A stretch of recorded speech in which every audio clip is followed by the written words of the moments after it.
La radiothérapie date pas d'hier.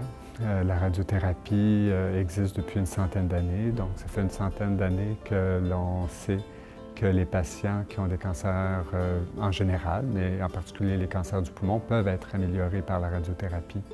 Donc, l'amélioration s'est faite avec l'amélioration de la technique de la radiothérapie. C'est amélioré aussi par la capacité de voir les tumeurs sur des scans, sur d'autres appareils qu'on appelle des TEP scans, des tomographies par émission de positrons. C'est des examens normaux que plusieurs patients qui ont des cancers du poumon vont subir pour mieux savoir où la tumeur se trouve.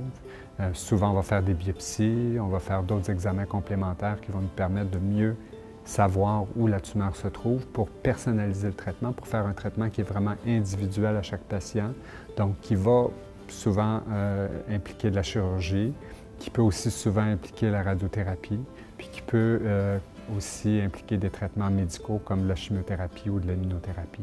Tout ça va dépendre en fonction de l'étendue de la maladie. Si une maladie est présente au niveau du poumon et du foie, par exemple, c'est certainement pas le même traitement qu'une maladie qui est localisée au poumon. Donc ça, c'est des choses qui vont nous permettre d'adapter le traitement. La radiothérapie s'est clairement améliorée. Les résultats sont meilleurs parce que l'amélioration technologique est meilleure.